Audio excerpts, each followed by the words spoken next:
اگر کسی لڑکی کا نکاح ہو بغیر ولی کے اور گواہوں میں عورتیں ہوں تو کیا وہ نکاح ہو جاتا ہے؟ دو سوال پوچھیں، ایک تو ولی کی اجازت کے بغیر نکاح اور ایک گواہوں کے بغیر نکاح۔ تو ولی کی اجازت کے بغیر نکاح کا مسئلہ تو اختلافی ہے۔ امام مالک، امام احمد ابن حنبل اور امام شافعی رحمہم اللہ تعالیٰ کے نزدیک لڑکی کا نکاح اس کے باپ کی اجازت کے بغیر منعقد ہی نہیں ہوتا، جبکہ فقہ حنفی میں امام ابو حنیفہ اور ان کے دونوں جو شاگرد ہیں ان کی نظر میں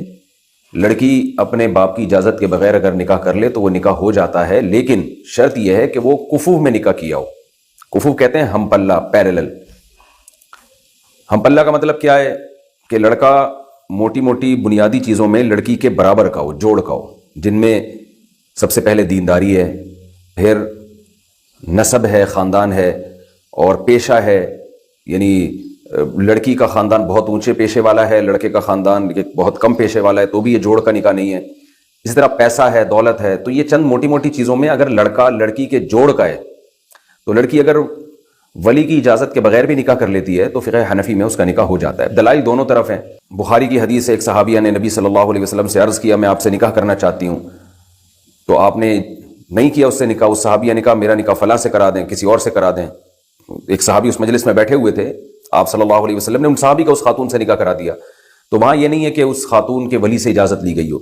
تو دونوں طرف احادیث ملتی ہیں، تو اس لیے اس بارے میں جو اعتدال والا قول امام ابو حنیفہ نے اختیار کیا ہے وہ یہی ہے کہ اگر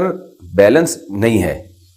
تو چونکہ یعنی کمتر میں نکاح کر رہی ہے دنیاوی لحاظ سے، دینی لحاظ، دنیاوی لحاظ سے اپنے سے کم لوگوں میں جا رہی ہے، تو اس میں چونکہ لڑکی کے باپ کا بھی ایک بے عزتی ہوگی نا، کیونکہ وہ بھی ان کے بھی خاندان کی عزت کو ایک بٹا لگے گا، تو اس لیے وہاں تو باپ کی اجازت ضروری ہے۔ لیکن اگر اپنے پیرالل میں نکاح کر رہی ہے، جوڑ میں نکاح کر رہی ہے، تو پھر وہاں والد کی اجازت شرعاً ضروری نہیں ہے۔ البتہ غیر اخلاقی حرکت بہرحال یہ ہے، اس کو اپریشیٹ نہیں کیا جائے گا، کیونکہ باپ کی پرمیشن کے بغیر لڑکی جب نکاح کرتی ہے تو باپ کو بہت تکلیف ہوتی ہے اس سے، تو اس کی اجازت دی جائے گی ضرورت کے موقع پہ۔ ضرورت کیا ہے؟ جب باپ اپنی ذمہ داری پوری نہ کر رہا ہو، باپ اپنی ذمہ داری پوری نہیں کر رہا، وہ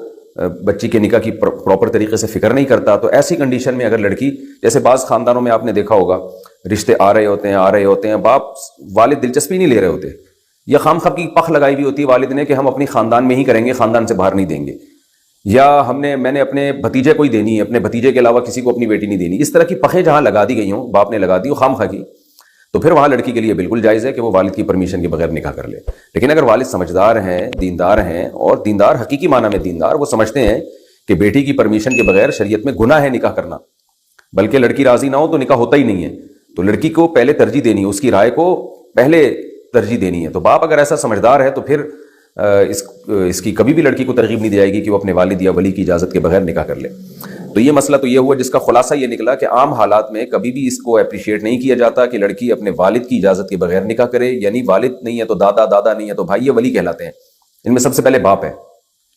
تو اس کو اپریشیٹ تو نہیں کیا جائے گا، لیکن نکاح ہو جائے گا اگر وہ ہم پلہ میں کر رہی ہے، جوڑ کا نکاح کر رہی ہے۔ ایک چیز قابل ملامت ہوتی ہے لیکن شرعی احکام اس کے ثابت ہو جاتے ہیں۔ تو خلاصہ یہی نکلا کہ لڑکی کے لیے بہتر نہیں ہے کہ وہ ولی کی اجازت کے بغیر کہیں نکاح کرے،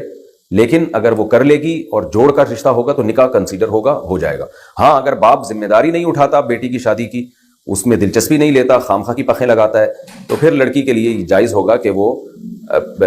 اس کی ولی کی اجازت کے بغیر بھی نکاح کر لے۔ یعنی جائز کا مطلب یہ ہے کہ پھر کوئی قابل ملامت عمل بھی نہیں ہوگا۔ یہ رہا مسئلہ کہ گواہوں میں صرف عورتیں ہی عورتیں ہوں تو کیا نکاح ہو جائے گا؟ تو نہیں ہوتا ایسے نکاح۔ قرآن نے معاملات میں یہ شرط لگائی ہے کہ ایک مرد اور دو عورتیں، یا تو دو مرد ہوں یا ایک مرد دو عورتیں ہوں، تو صرف خواتین ہی ہوں تو نکاح منعقد نہیں ہوتا۔ تو اس لیے اگر دو عورتیں ہیں، کم از کم ایک بندے کا وہاں ہونا، ایجاب و قبول کی مجلس میں ہونا ضروری ہے، ورنہ نکاح منعقد نہیں ہوگا۔